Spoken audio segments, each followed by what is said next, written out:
The Holy Bible, the King James Version. The first book of Moses, called Genesis.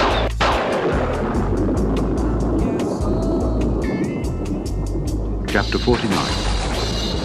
All these are the 12 tribes of Israel. All these are the 12 tribes of Israel. All these are the 12 tribes of Israel. All these are the 12 tribes of Israel. All these are the 12 tribes of Israel.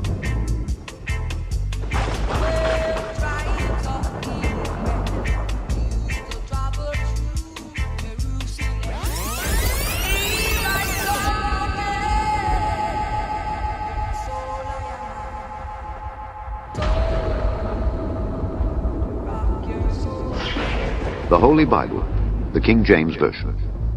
The first book of Moses, called Genesis. Chapter 49. And Jacob called unto his sons and said, Gather yourselves together, that I may tell you that which shall befall you in the last day.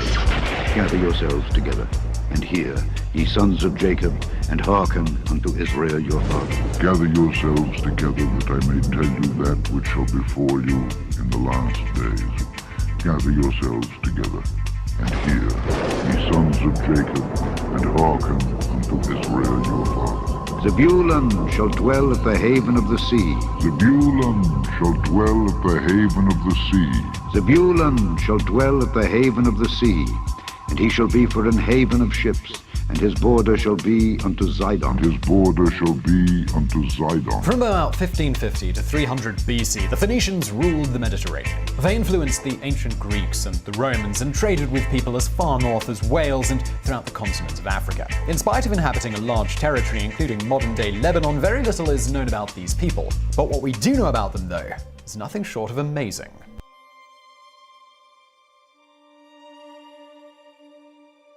Number 10. They invented the letters of the alphabet.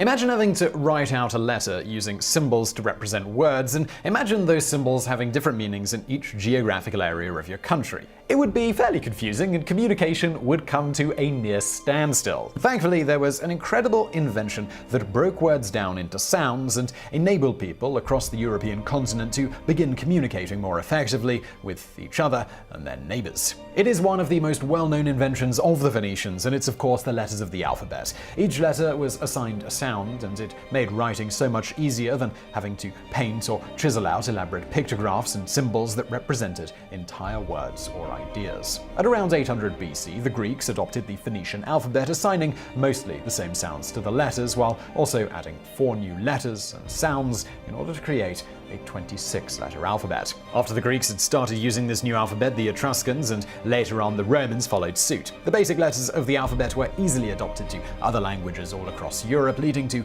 the alphabet that we're familiar with today. Number 9. Lost writings. Although the Phoenicians invented the letters of the alphabet, very little of their writing still exists today. While historical sources mention the poets and philosophers of Phoenicia, and we know that they kept records of their finances and religious beliefs, only a very few inscriptions have survived. Ancient Greeks and Romans wrote on stone or clay tablets, preserving their ideas for future generations. The Phoenicians, though, they were influenced by the ancient Egyptians and kept their writings on papyrus and parchment. However, since Phoenicia was not hot and dry like Egypt, the ancient writings did not survive over time. Furthermore, wars and raids also had a deep impact on what would remain for future generations to uncover. Because of this great loss, much of what we know today about the Phoenicians comes to us from what other cultures have written about them. Number 3. Unrivaled at sea. Much of what was written about the Phoenicians points to them as being excellent merchants and seafarers. They traveled great distances to trade for raw materials such as tin to bring home and make into objects for trade in their local region.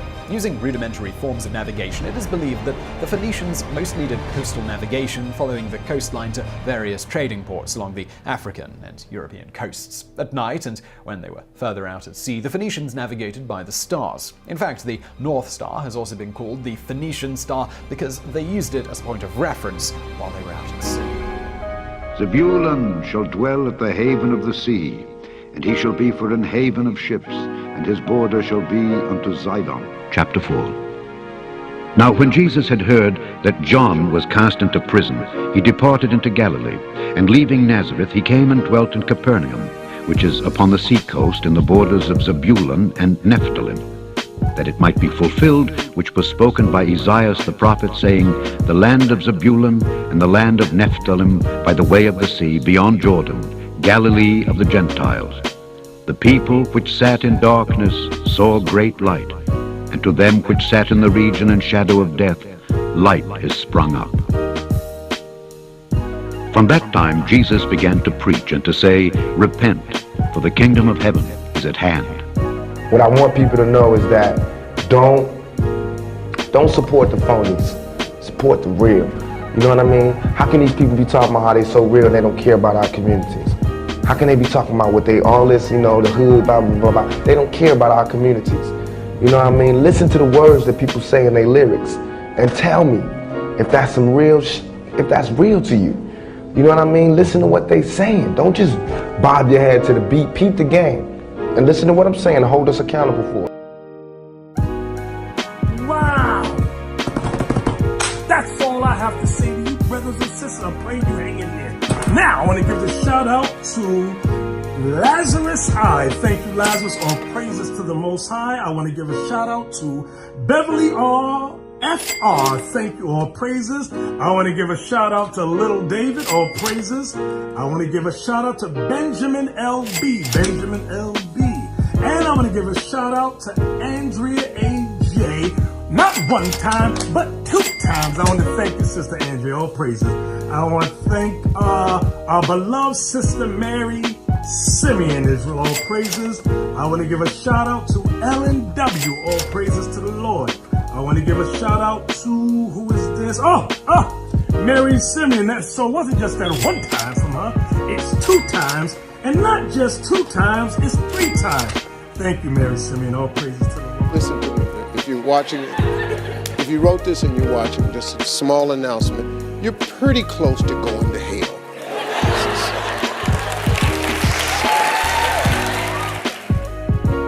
The Holy Bible, the King James Version.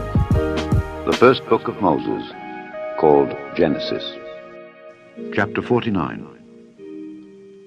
Dan shall judge his people as one of the tribes of Israel.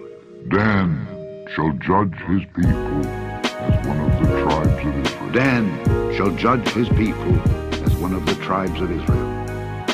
Dan shall be a serpent by the way, an adder in the path, that biteth the horse heels, so that his rider shall fall backward. I have waited for thy salvation, O Lord.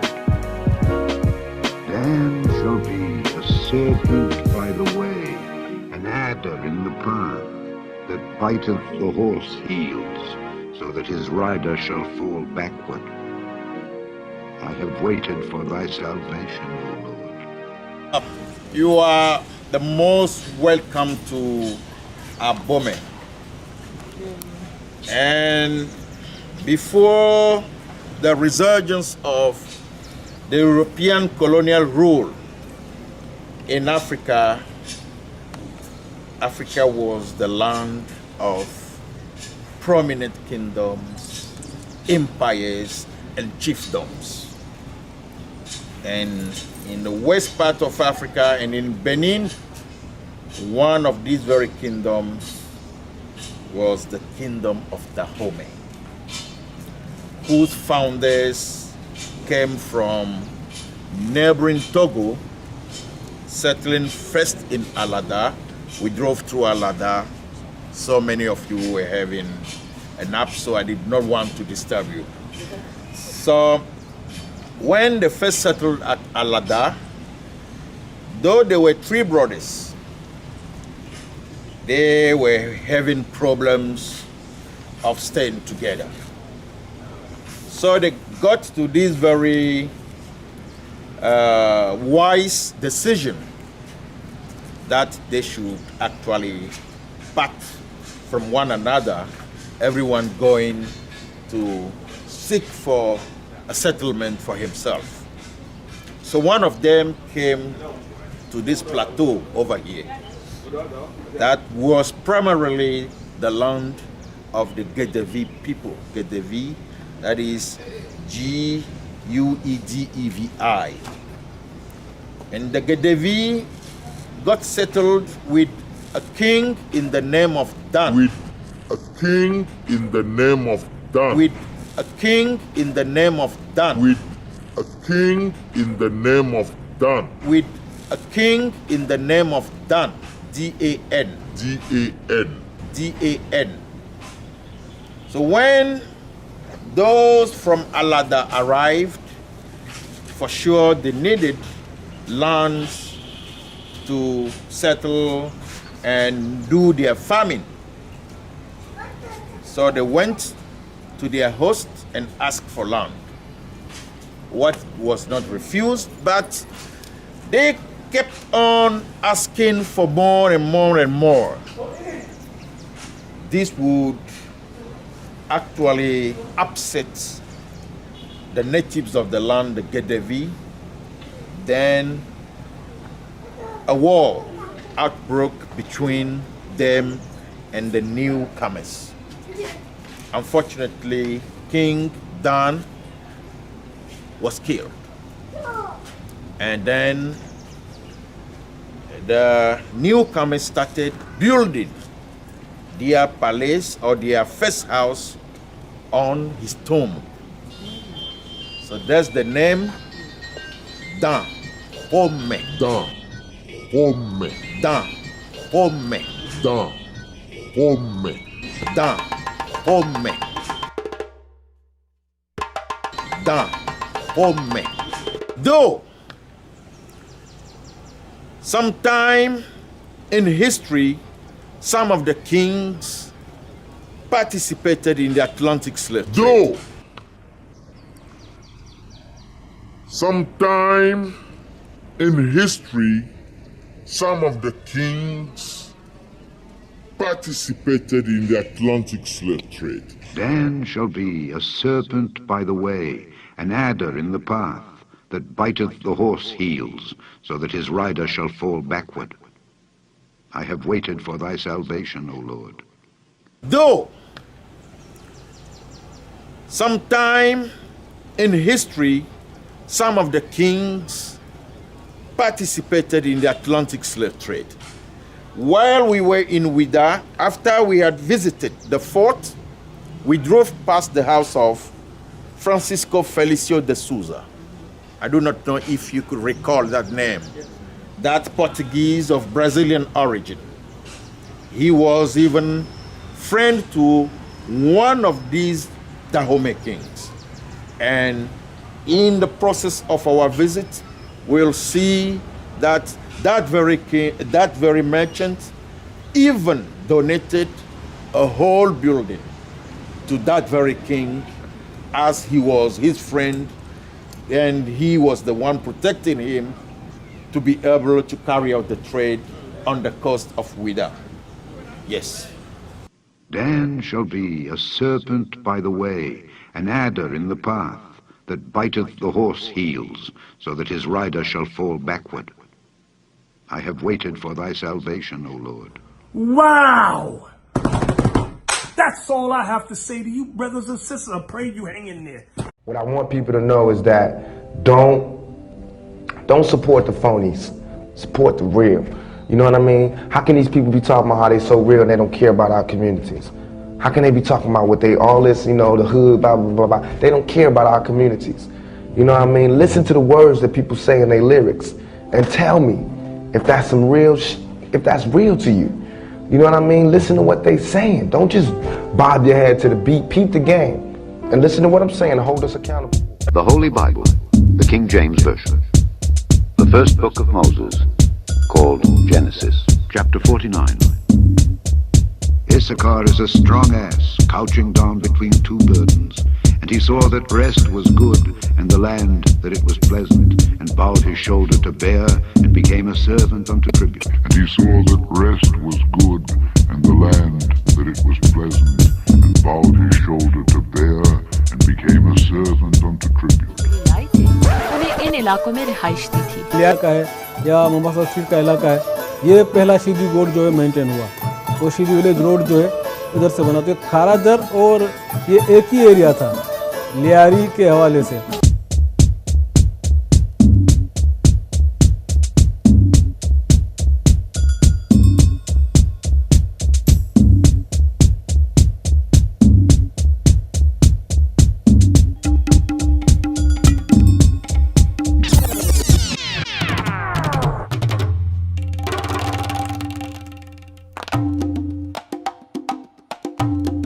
They dance to the beat of the African drum, deep in the forest, mimicking a disappearing species that they've grown to love, the Asiatic lion.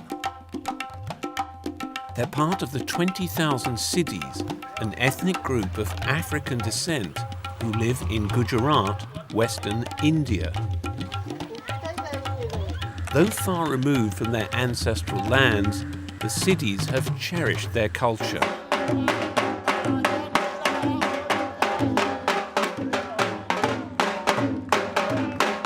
Now it's a source of income for them. कहीं hotel होता है, पहले हमने 1500 से start किया, तो इसमें से रोज़ का 2-3 सीजन होता है, तो 6 प्रोग्राम रहता है, तो उसमें 1 आवर का खेल रहता है. Imran is a Siddhi, a descendant of the Bantu people from southeast Africa. He believes his ancestors originally came from Uganda. Now he lives in a small village called Jambor with his mother and grandmother. The village is surrounded by the forest of Gir, the last bastion of the world's 500 remaining Asiatic lions. Centuries ago, Africans from Ethiopia, Eritrea and Somalia sailed to the Indian subcontinent as merchants, while others were brought as slaves. The Siddhis say they were an elite group of slaves serving the ruling class only. And became a servant unto tribute. The Siddhis say they were an elite group of slaves serving the ruling class only. And became a servant unto tribute. The Siddhis say they were an elite group of slaves serving the ruling class only. And became a servant unto tribute. And became a servant unto tribute. And became a servant unto tribute. And became a servant unto tribute. Yellapur in North Karnataka is one of those Indian towns where time seems to stand still. Famous for a couple of waterfalls and a lot of areca nut trees, one might be quick to write it off as just another scenic town with not as much to show. But look at it closely and you will uncover something truly unique about this town.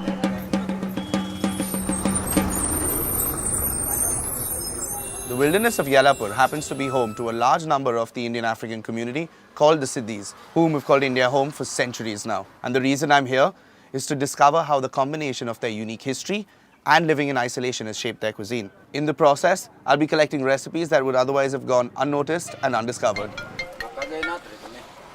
Hello? Yes, I'm in the green shirt. Taking me to the Siddhi settlements were Juje Jackie Hanotkar and his father-in-law, Kajitan Kambrekar. While Juje's life was the subject of one of 101 India documentaries, Mr. Kambrekar happens to be a widely respected member of the community. And it was him who gave me a little history lesson about the Siddhis of Yellapur. Siddhis, at the time of Portuguese, means 16th century, Portuguese brought them to India as slaves and they left them in the forest pockets and they went back. The Siddhis remained here only in India only. They don't know what to do, where to go. And then they entered the forest pockets. So they are living still today in the forest. Even though 500 years may have passed, the Siddhis still prefer to stay in the same forest settlements as they established after escaping Goa. I want to know, where are we going to find all this food? Where are we going to? But our man is here. We'll pick him up. Oh, nice. He's here. Come. This is Shrikant, our local contact here, and with him and our travelling party, we finally entered the wilderness. First, the concrete roads gave way to unpaved roads, and then the unpaved roads turned into no roads at all. I can see the road is getting more rugged, how long do you think it's going to take to... No, just it is 2-3 kilometers, sir, but it is roads are like that. People, wherever the Siddhi lives, the same story. It's all trails and tracks, right? We make our own roads. That's brilliant. Like you did with your history, you're making your own roads. It's the same thing. Beautiful. He's telling that we are reached now. You've reached? Yeah, his house. Oh wow, where is it? It's here only, just here. We have walkable distance. Take care. Well, yeah, come. After a short walk through the heavy growth of areca nut trees, I finally got my first glimpse of the house that was going to be hosting me for the night. Hey, finally we reached. We did, huh? Thank God. It belonged to a family related to our local contact Shrikant, and as soon as I stepped in the house, I was made to feel right at home with an evening snack that couldn't have been fresher. You know what's fantastic is that you can actually see that these are real honeycombs. They're not just the things that you buy at stores that are marketed as natural honey. This is natural honey. I mean, you literally press in and there's fresh honey dripping out. It's just amazing. Can't wait to try it. Actually, honey is for Siddhesh, actually it is survival. Actually, if money is not there, then to eat something not there, sometimes 5 days, 1 week they survive on this. I can eat this for days. Moving on from the fresh honey that you just gave us, what else do you guys make? What else unique? There are many things like kurlis. That is kurli means scraps. Then we make a tumbli. Then this red ants chutney. Red ant chutney. Like we are talking about red ants, the ones that. Yeah, we make chutney. But where do you get the red ants from? In forest. Oh my God! So, are we going to be? Is that something we can make today? Is that made fast? Yeah, sure. It was almost 5 in the evening, and according to our host Sanya, the best time to catch us some red ants. Actually, to harvest 5 o'clock, it is right time, 5, 6, because 5 o'clock all the ants comes on the net. Actually. Wow. Yeah. Okay, so let's do it. With a good old machete around his waist, Sanya led us into the woods to look for some red ants. So Juje, how did the red ant chutney come into existence in Siddhi cuisine? Because of lack of protein, because they live in forest and every time they won't get meat, protein food. Then maybe they, from ancestors, this past, maybe this is one source to take protein. Yeah. Barely a few hundred meters into our walk, Sanya spotted what we were looking for.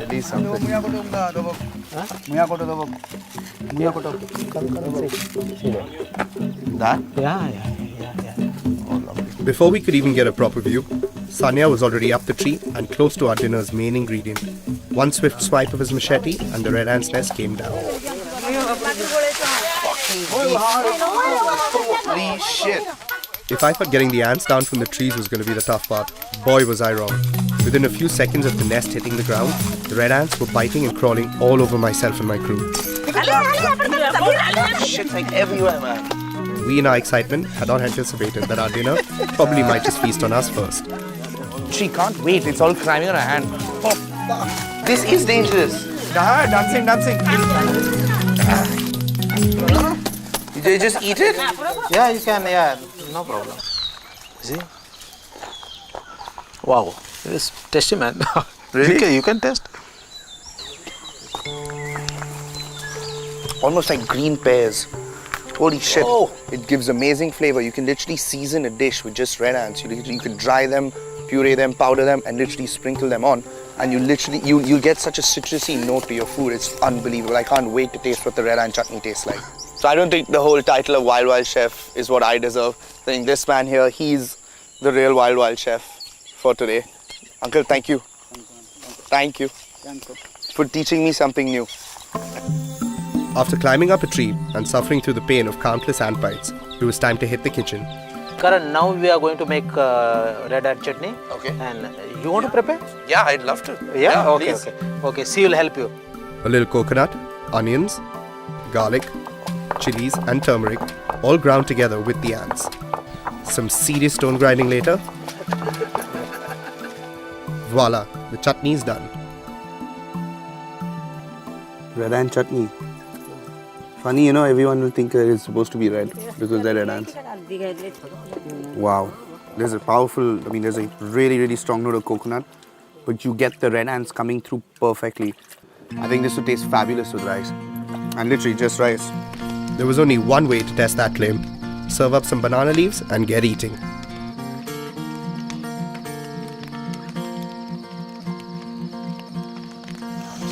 Chutney Super.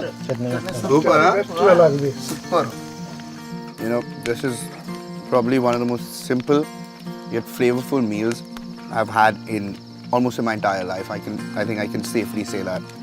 Juje, how can you surprise me any more than Red Hands? Like, what are we going to have tomorrow? Tomorrow maybe we'll go river and we'll catch fish. Okay, yeah. And murdi bhaji and many things are there. Let's see tomorrow. Uncle is telling that today night they are going to put the fish net. The fishing net. This is definitely an interesting way to fish. Place the bait and the net out at night, have a good night's sleep, and then in the morning, let the catch surprise you. Well, I'm a sucker for surprises, and if tonight's dinner was any indication, tomorrow's lunch sure seemed to pack a lot of them.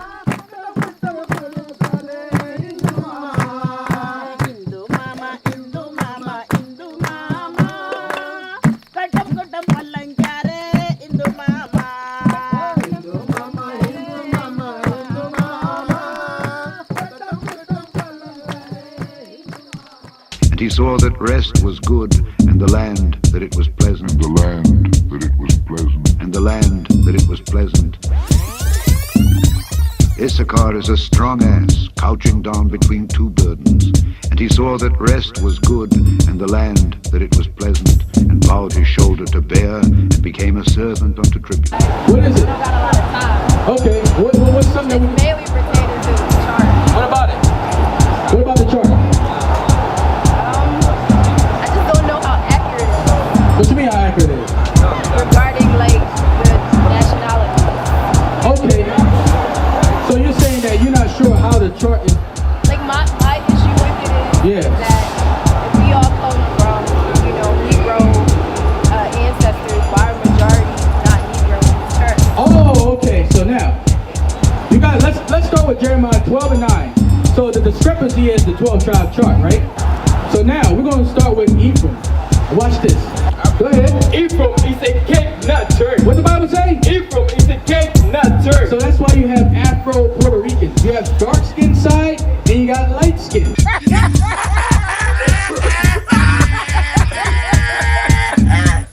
No. The Holy Bible, the King James Version. The first book of Moses, chapter 49.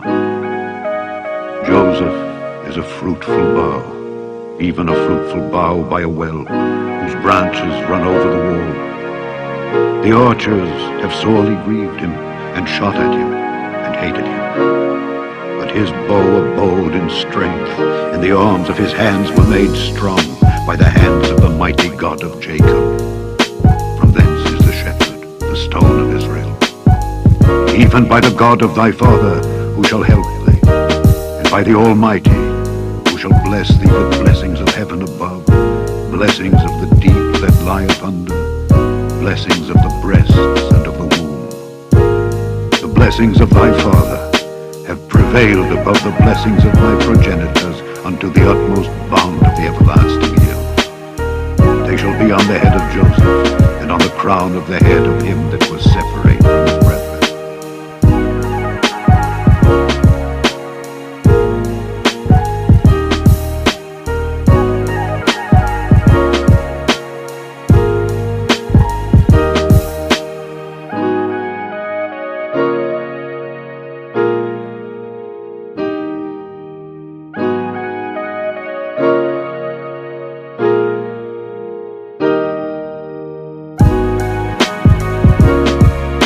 Chapter 48. And Israel beheld Joseph's sons and said, Who are these? And Joseph said unto his father, They are my sons, whom God hath given me in this place. And he said, Bring them, I pray thee, unto me, and I will bless them. Now the eyes of Israel were dim for age, so that he could not see. And he brought them near unto him, and he kissed them and embraced them. And Israel said unto Joseph, I had not thought to see thy face, and lo, God hath showed me also thy seed. And Joseph brought them out from between his knees, and he bowed himself with his face to the earth. And Joseph took them both, Ephraim in his right hand toward Israel's left hand, and Manasseh in his left hand toward Israel's right hand, and brought them near unto him. And Israel stretched out his right hand, and laid it upon Ephraim's head, who was the younger, and his left hand upon Manasseh's head, guiding his hands wittingly, for Manasseh was the firstborn. And he blessed Joseph, and said, God, before whom my fathers Abraham and Isaac did walk, the God which fed me all my life long unto this day, the angel which redeemed me from all evil, bless the lads. and let my name be named on them, and the name of my fathers Abraham and Isaac, and let them grow into a multitude in the midst of the earth. And when Joseph saw that his father laid his right hand upon the head of Ephraim, it displeased him, and he held up his father's hand to remove it from Ephraim's head unto Manasseh's head. And Joseph said unto his father, Not so, my father, for this is the firstborn. Put thy right hand upon his head. And his father refused and said, I know it, my son, I know it. He also shall become a people, and he also shall be great. But truly his younger brother shall be greater than he, and his seed shall become a multitude of nations.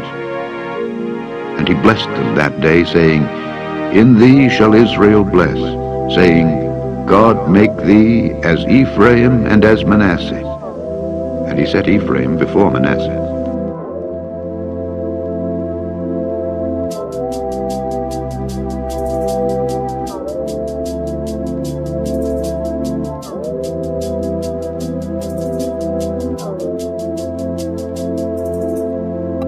The Yoruba tribe is one of the largest ethnic groups in Africa. And of course you know this, everybody knows this, but in no particular order today, get ready for 5 interesting facts about the Yoruba people you probably had no idea about. Number 1, the Yoruba people have more twins than any people in the world. According to a 1989 study published in the Journal of Reproductive Medicine, the Yoruba twin rate, as of that moment, was more than 4 times higher than that of Caucasians, white people. Some say it's genetics, others believe it's due to a chemical found in the cassava plant and yams, which are of course traditionally consumed in big amounts here in Yoruba land in Nigeria. In pre-colonial times, some communities killed twins and their mothers as they were perceived as, signs of evil. However, today, the birth of a sweet pair of twins is considered a blessing and a good omen. Number 2, hierarchy of Yoruba drums. You see, in Yoruba land, drums typically belong to 4 major families. An interesting aspect of these drums is their hierarchical structure, reflecting the traditional Yoruba family system headed by the father. In every Yoruba drum set, there's always a father drum, and in most instances the drum is a musical nuclear unit comprising of child, father and mother drums. Interesting, right? Number 3, Yoruba culture is largely celebrated in Brazil. Due to the migration in the colonial era, some reasonable amount of the Yoruba tradition has been infused into the culture and tradition of the Brazilians up till this very day. Some experts even call Brazil and Nigeria twin sisters sharing same cultural challenges. And in fact, a lot of descendants of the slaves are interested in retracing their roots and learning their family histories. And many of them retrace their roots back to the Yorubas in Nigeria. Number 4, you can't speak about the Yoruba people without mentioning their food. See, Yoruba people, we like spicy and oily food. In fact, various comedians on social media have made jokes about this fact on various occasions. The Yoruba dishes are mostly made from starchy tubers like yams and cassava, and also food like plantains and grains. Some common foods are pounded yam, yam flour meal, amala, God bless amala, moi moi, fufu eba, and things like that. And Yorubas have some interesting soups like ewedu, okra, egusi, eforiwo, vegetable and all that good stuff. And of course, yams and rice are mostly eaten at very important occasions. Number 5, and last but not the least, the Yoruba nation is extremely large. Let's take a look at Benin Republic, for instance. The total population of the country is about 11 million, while the estimated population of Yorubas living there is 1.7 million. So if you do the maths, you realize that the Yorubas there in Benin Republic make up well over 15% of the population of the country. Now, if all the Yorubas in the world came together as a nation, their population currently estimated at over 44 million globally will be larger than the population of Ireland, Croatia, Denmark, Norway, Portugal, Sweden and Cyprus combined. Chapter 48. He also shall become a people, and he also shall be great. But truly his younger brother shall be greater than he, and his seed shall become a multitude of nations.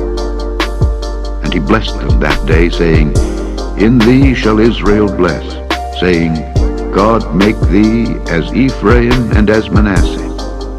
And he set Ephraim before Manasseh. Chapter 49. Joseph is a fruitful bough, even a fruitful bough by a well, whose branches run over the wall. The archers have sorely grieved him, and shot at him, and hated him. But his bow abode in strength, and the arms of his hands were made strong by the hands of the mighty God of Jacob. From thence is the shepherd, the stone of Israel. Even by the God of thy father, who shall help thee, and by the Almighty, who shall bless thee with blessings of heaven above, blessings of the deep that lieth under, blessings of the breasts and of the womb. The blessings of thy father have prevailed above the blessings of my progenitors unto the utmost bound of the everlasting hills. They shall be on the head of Joseph, and on the crown of the head of him that was separate from his brethren. Chapter 49. The archers have sorely grieved him, and shot at him, and hated him. Psalm 78. The children of Ephraim, being armed and carrying bows, turned back in the day of battle. They kept not the covenant of God, and refused to walk in his law. The first book of the Chronicles, chapter 7. And the sons of Ephraim, Shuthelah, and Bered his son, and Tahath his son, and Eladah his son, and Tahath his son, and Zabad his son, and Shuthelah his son, and Ezer, and Elead, whom the men of Gath that were born in that land slew, because they came down to take away their cattle. And Ephraim their father mourned many days, and his brethren came to comfort him. Chapter 49. The archers have sorely grieved him, and shot at him, and hated him. Psalm 78. The children of Ephraim, being armed and carrying bows, turned back in the day of battle. They kept not the covenant of God, and refused to walk in his law. Chapter 7. And the sons of Ephraim, Shuthelah, and Bered his son, and Tahath his son, and Eladah his son, and Tahath his son, and Zabad his son, and Shuthelah his son, and Ezer, and Elead, whom the men of Gath that were born in that land slew, because they came down to take away their cattle. And Ephraim their father mourned many days, and his brethren came to comfort him. Hosea, chapter 7. Ephraim, he hath mixed himself among the people. Ephraim is a cake not turned. Hosea, chapter 7. For they have made ready their heart like an oven, whilst they lie in wait. Their baker sleepeth all the night. In the morning it burneth as a flaming fire. They are all hot as an oven, and have devoured their judges. All their kings are fallen. There is none among them that calleth unto me. Ephraim, he hath mixed himself among the people. Ephraim is a cake not turned.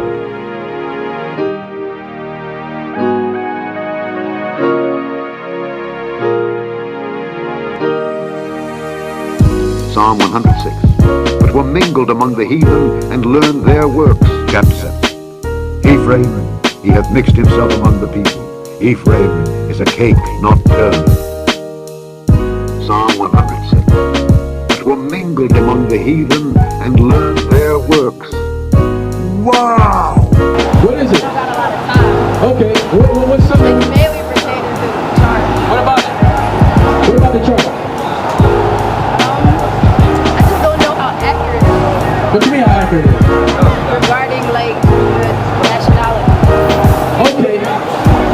So you're saying that you're not sure how the chart is. Like my issue with it is that if we all come from, you know, Negro ancestors, why are majority not Negro in this chart? Oh, okay. So now, you guys, let's start with Jeremiah 12 and 9. So the discrepancy is the 12 tribe chart, right? Why does it seem like more so? All right, if I can say Judah, opposed to a lot of the other nations in this chart gravitate towards this truth more than the other. Listen, y'all don't see the racket.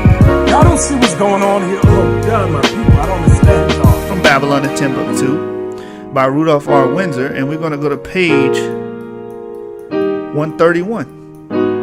I own this book, and if you're in a community, I strongly advise you to purchase this book. It says the assertion of these Yoruba Jews is that their ancestors, well, let's start at the top. Yoruba Jews of Nigeria there are black Jews in southern Nigeria who are called the Imo Yokwayim, or strange people, by the native Africans. But these black Jews call themselves by the Hebrew name B'nai Ephraim. Why? Because their name, Yoruba, goes back to what? Joseph. It goes back to meaning he increases. They come from Ephraim. They come from Joseph. Because Apario just means double fruit, to be fruitful. Now, I'm going to show you the one clue that led me to this conclusion. And that one clue is the first king of the northern kingdom. And we're going to pull up his name. We're going to pull him up. And that's Jeroboam. Right? Jeroboam was the first king of the northern kingdom. And we want the Strongs on him. Look at it. Look at his name. Yaroboam. Right? Which agrees beautifully with the Yoruba people, because this word comes from what word? Rabab, or Rabah, which we brought up earlier, which means many, which means multiply. And what does his name mean? The people increase. Yaroba, Yaraba, Yaruba. It's the same thing. And he was a king to the Israelites. He was from the tribe of Ephraim. So this name was not unfamiliar amongst the northern kingdom. See? We have the proof here. So another name is Jerubbaal, which means to contend, or it can mean to multiply, the multiplying of the Most High. Same thing, same spelling. Let's get it. Let's see if I can spell it correctly to add to the validity of our claims. Jerubbaal.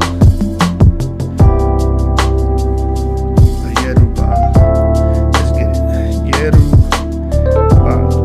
So you brothers and sisters can see that the validity behind our claims can be substantiated. And all we've been doing this whole time is just looking at the Strongs, using philology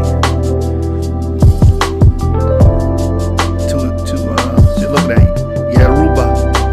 Yaruba al. The same when you say Yaruba, and Yaruba is the same thing, which means violence will contend, but it also comes from the Rabbah, which means to multiply, right? So you can see that name is of a Hebrew metathesis, and where it derives from, derivation. So let's go back to the source. It says these Jews claim their ancestors immigrated from Morocco, and B'nai Ephraim means sons of Ephraim. A fact which Gabe says is supported by their language, and we know that the Jews and Israelites went to Morocco because we have brothers like Ishmael Hiadata, which has the documents of his forefathers from the 1400 and Middle Age period, being Jewish caravans coming from Spain and Portugal. He has those documents of his pedigree going back to those people. He has the actual physical evidence. Right? So we know this to be true. He says the fact which Gabi says is supported by a language, a mixture of Maghrebi, Arabic, and local Negro speech. Thus, Abu, father, has become Yaba, mother, Hebrew, is Ima. Nevertheless, most of their language is similar to the black Yorubas around them. The Yorubas have influenced these Jews to a great extent in their external social life. It's said that the crocodile is a sacred animal for all. The customary sacrifices of the Yorubas appear to be the same for the Jews. And what does Yoruba mean? He increases. What does Joseph mean? He increases. It is a equivalent. It's the same thing. Why? Because these are the B'nai Ephraim, the sons of Ephraim. The 12 tribes is waking up. The three major languages of Nigeria. So we are looking forward to that. So that there will be a place, an avenue for the people who are interested in the language can go and officially learn it, not just by hearing it, but learning the meaning and the depth of the language. What is it? Yes, my name is Taylor Obika. I'm the wife of the High Commissioner of Trinidad and Tobago to the Republic of Nigeria. Okay, ma'am. From your presentation, you made mention of Yoruba language. What is so unique for you in Yoruba language? The history of the African, which has been carried to the Caribbean, is very, very close to our heart. There are many people who, up to this day, can speak the Yoruba language, but bits and pieces, they do not have the depth of it, and they follow the Ifa religion as well. So that it is important that if we get a thorough understanding of the language, the greatness of the philosophy of Ifa and all its pantheons will be understood so much more. In terms of similarity, what can you say about your country and Nigeria? Well, our country is 40% Africans, 40% Indians. Our climate is the same. There are some foods that we eat that are similar. So that in Trinidad and Tobago, we have something called kalaloo, which is like your okra soup, you know, and your kuku, which is your amala or your pounded yam. We call it kuku, but we use corn. There are many things that are very similar, and there are some traits that are similar that we cannot identify until we come back to Africa, only to realize some of our people. When I came here, I saw people who could be my cousins, my neighbors. Brazil was the main destination for enslaved Africans. This area, Cais do Valongo, used to be the port where people brought as slaves from Africa. According to the estimates, something like 500,000 Africans were brought to Brazil through this port. Some estimates go up to 2 million, but maybe they're not so realistic. We could say something from 500,000 to maybe 1 million, which is enough. This area was discovered by accident. They were building a new road when they found the objects, remnants of people who had passed here, just arriving from Africa. This place we are now is the Suspended Gardens of Valongo. This area was used to be a marketplace for slaves. There was a house here, Casa de Engorda. It means the house for getting fat, because of course they were weak due to crossing the Atlantic in those slave ships. They would come here to get fatter, so they could be sold at best prices here. This is the monument to Zumbi dos Palmares, Zumbi of Palmares, the leader of the largest, the most important Maroon community that we had in Brazil. We had thousands of them around the country, places where runaway slaves got together to create their own places to live inside the Portuguese colony of Brazil at that time. So the first contact of the Portuguese colonial army with Palmares happened in 1604, and Palmares was defeated in 1694. Zumbi was killed 1 year later, 1695, and that day, November 20th, is considered to be the day of black awareness here in Brazil. The first book of Moses, called Genesis, chapter 49. Benjamin shall ravin as a wolf. In the morning he shall devour the prey, and at night he shall divide the spoil. Benjamin shall ravin as a wolf. In the morning he shall devour the prey, and at night he shall divide the spoil. Rum is what is used to pour the libation. Mati papati, no fofu kino kem pequena anko just in our last. People be coming in apata kuyani me. Jamaica. Mati property.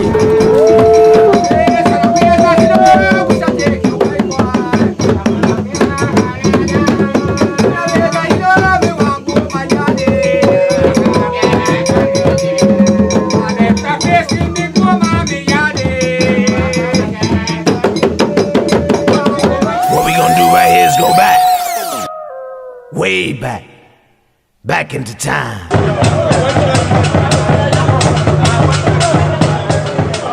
The Kingdom of Asante once ruled supreme in West Africa. Jamaica, hey, Jamaica. The Kingdom of Asante once ruled supreme in West Africa. It was a kingdom that became an empire. It played a pivotal role in commerce linking 3 continents. These people are heading to the most hallowed spot in Asante territory. This is oral history in action. Their destination is a sacred site within a forest called Asante Manso, where a seldom held ceremony is taking place. It celebrates the 7 clans who first established communities in the forest, and in so doing, laid the foundations of the Asante Kingdom. Rum is what is used to pour the libation.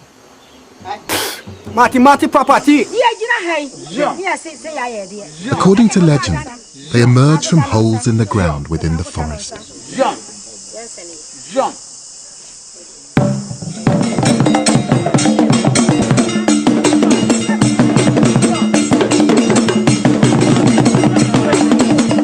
I may find it uncomfortable viewing, but it's an important part of the ceremony celebrating the origin of the Asante people.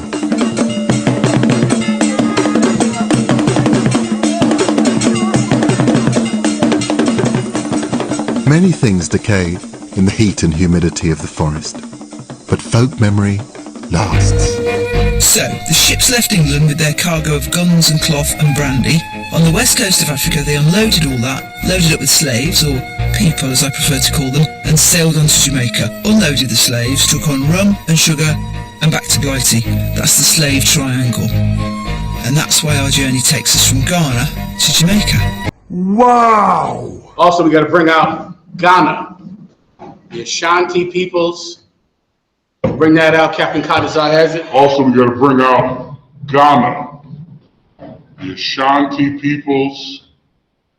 Bring that out, Captain Kadazar has it. Bring that out, Captain Kadazar has it. Also, make sure everyone that asks me questions is paying tithes. If you ask, do not ask a question in a class if you are not paying tithes. Go ask your landlord a question. You're paying him. Go ask the light bill man about your life and about your mama and about your child molestation. You're paying him. Go ask the cigarette man and the weed man and the gambling hall and the casino and the cable bill. When the cable man comes to your house, or the internet access man, ask him about to solve your problems and answer your questions in the Bible. You're paying him. Do not ask me a question if you're not paying your tithes. Do I make it next to myself clear? Right. I'm telling you, if one day General Yohana is going to unleash me on whoever is not paying tithes, I'm going to make a list and I'm going to send brothers to your homes and we're going to talk about responsibility. I know you understand. What I want people to know is that don't support the phonies. Support the real. Support the real. Support the real.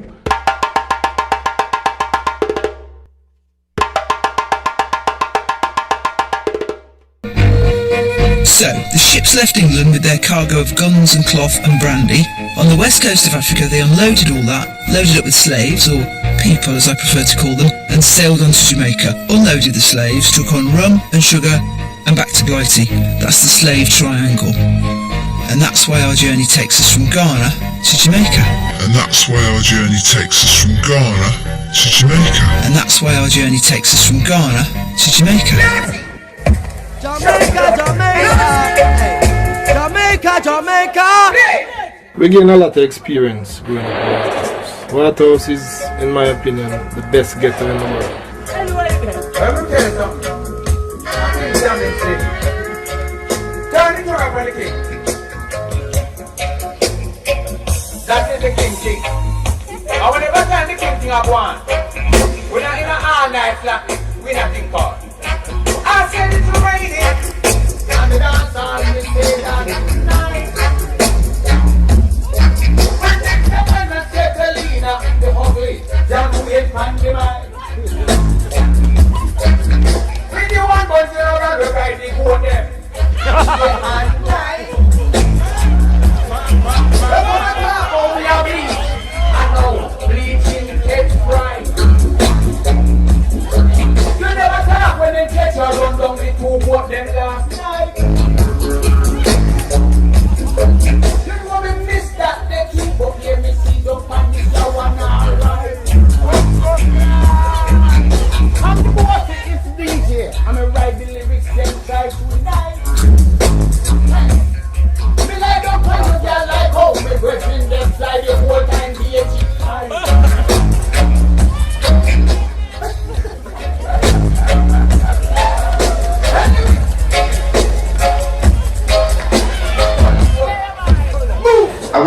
Good morning, ladies and gentlemen. Today is the 17th of May, Wednesday, the 17th of May.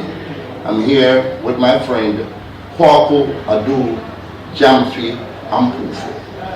Kwaku is the General Secretary for the Ashanti International Worldwide Movement. He is stationed in Ireland and is here courtesy of the Portable Foundation. Welcome to In the Streets, my brother. Welcome, my brother Stone. It is a joy, ladies and gentlemen, to have met someone from out of nowhere. The gods ordained the meeting from out of nowhere, and hence comes forth my friend from England, Benjamin Beckford. Benjamin Beckford. Benjamin Beckford. And hence comes forth my friend from England, Benjamin Beckford. I'm Ashanti. My name is Kwaku. This is the queen of the Ashantis here in the Netherlands. And this is a sub-chief of the Ashantis here in the Netherlands. The reputation of the Ashantis is tarnished in the sense that we sold our fellow brothers and sisters during the days of the slavery. This is a blatant lie. One, who are the Ashantis?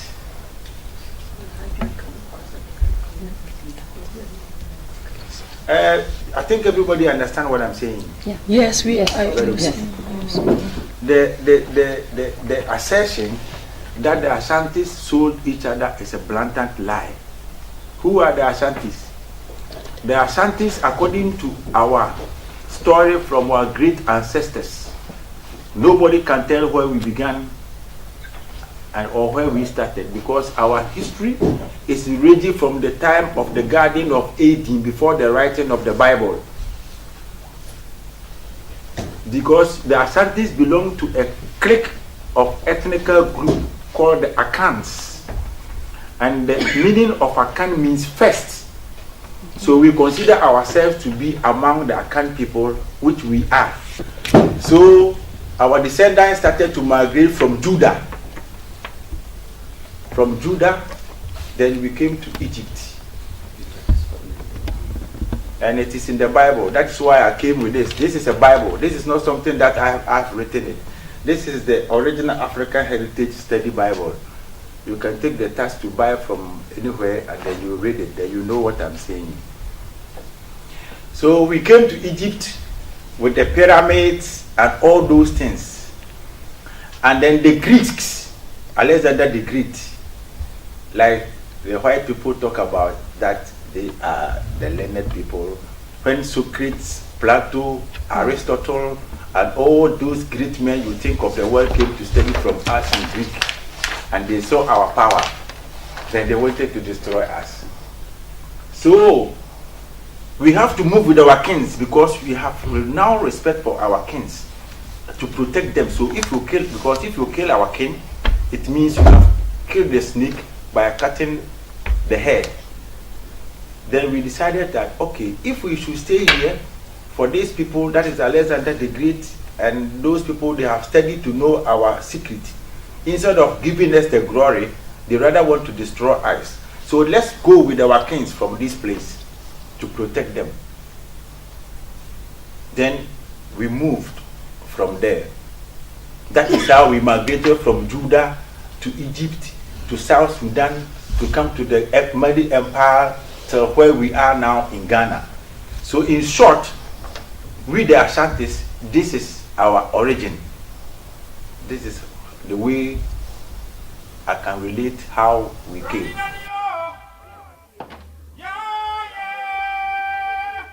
I am a maroon.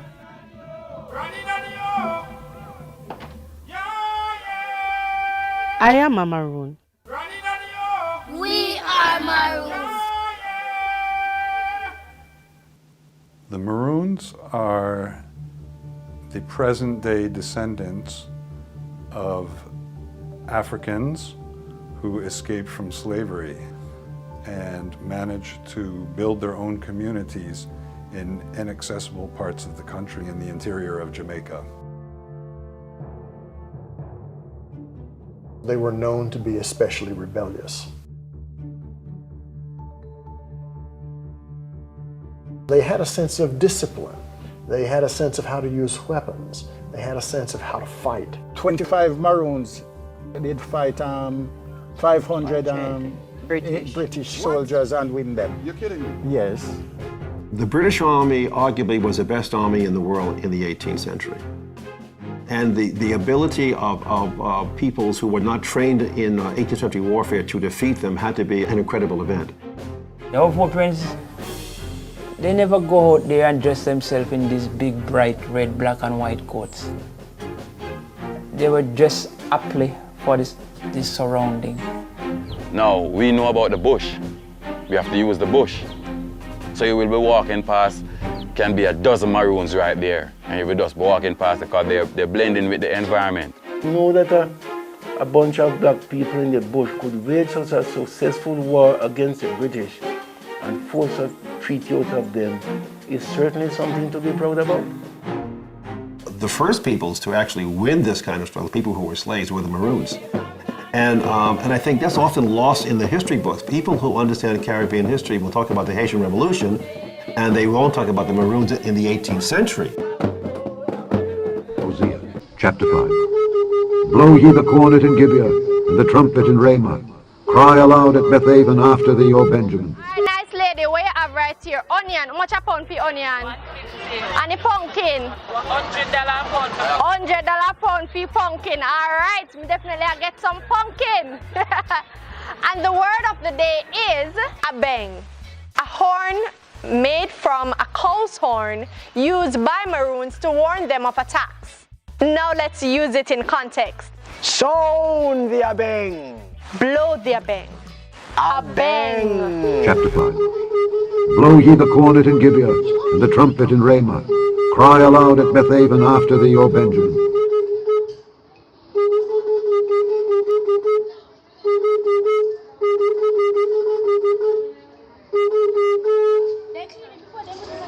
Chapter 5. Blow ye the cornet in Gibeah, and the trumpet in Ramah. Cry aloud at Bethaven after thee, O Benjamin. The book of the prophet Jeremiah. Chapter 6. O ye children of Benjamin, gather yourselves to flee out of the midst of Jerusalem, and blow the trumpet in Tekoa, and set up a sign of fire in Beth Hakkerem.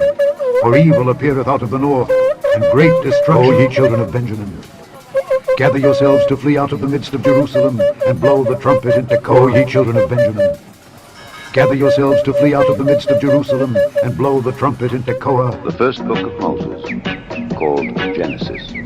Chapter 49. Benjamin shall ravin as a wolf.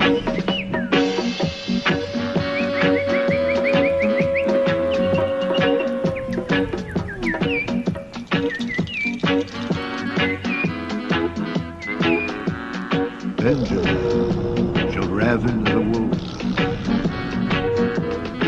Benjamin shall ravin as a wolf.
Wolf howling is one of the most distinct and well-studied animal vocalizations. The ancestors of domesticated dogs, wolves howl as a form of long-distance communication, conveying a range of information. Because of the high pitch and the suspension of notes, the sounds of wolf howls can carry as far as 6 miles in a forest and even 10 miles across a treeless tundra. Wolf howls serve as GPS systems, sing-alongs, and fire alarms all rolled into one. In fact, the purpose of wolf howls isn't terribly different from the reasons humans raise their voices to the wind. In general, the primary reasons why wolves howl include a rally cry for the pack to meet up, a signal to let the pack know of a wolf's location, and a warning for outside wolves to stay out of the pack's territory. Benjamin shall raven as a wolf. That mean oi. We there. Bobo see police, we see we have a station. Oi. So the Abeng is symbolic to what? The communication first time with the people of Africa, they saying that all in the higher region of Jamaica. Yeah, so they communicate by using the Abeng. Yes, we find people a lot. Yes, send message. Yeah, Mr. Bobo knows exactly, but you know, it's our one family of people, you know, just do something. Blow it again for me. Oh, blow it 2 ways and can blow on this side.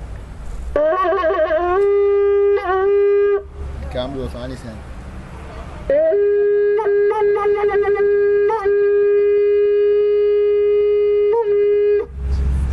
Give thanks. Wolves howl as a form of long-distance communication. Benjamin shall raven as a wolf. Wolves howl as a form of long-distance communication.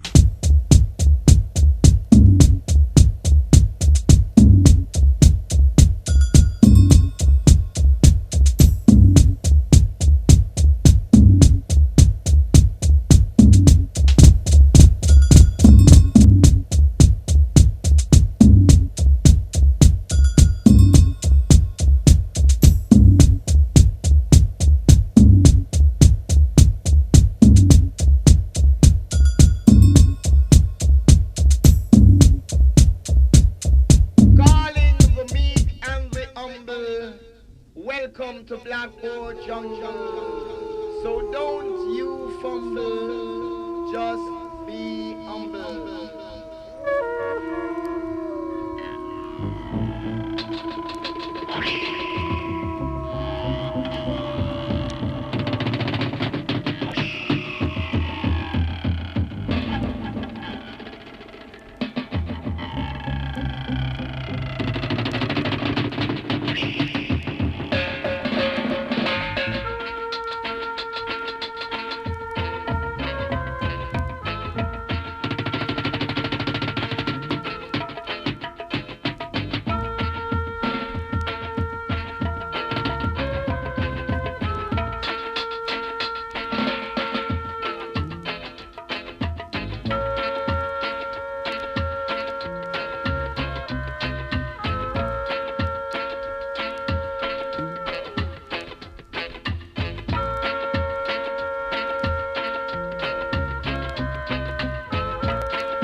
Welcome to Blackboard Jungle. So don't you fumble, just be humble.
Here at the O2 Arena, London, this is the moment we've all been waiting for. Howling like the wolf.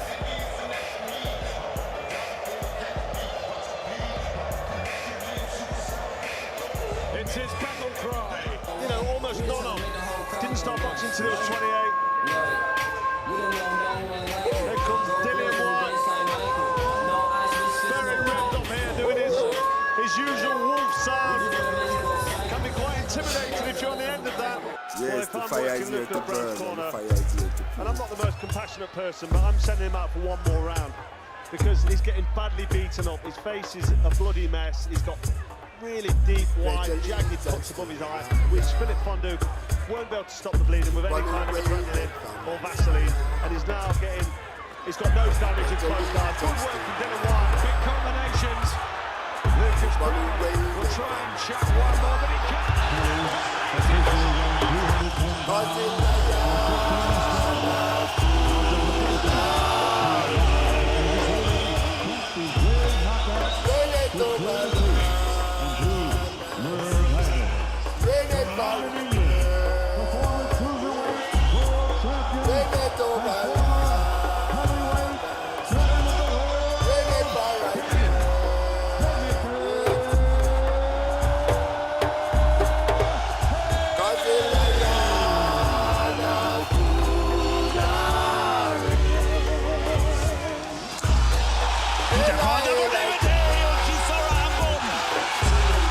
Well, there are no difference in that, but man create difference within themselves.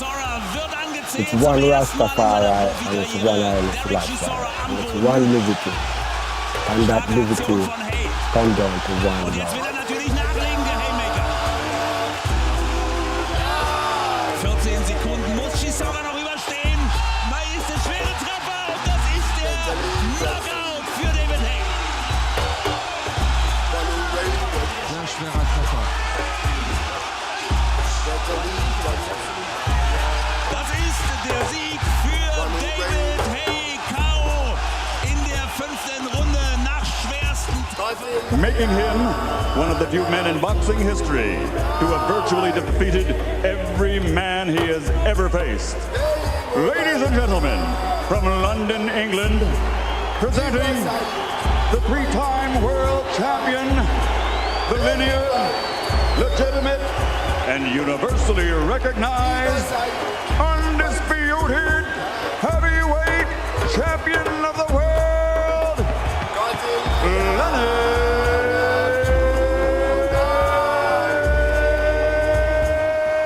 So this album is coming a crossover with the African harmony. So if you want to call it African chant, you can call it. If you want to call it an Arabic, you can call it. But I can call it a chant. It's a heretical chant. It's something to open the eyes of the people. We are not beggars.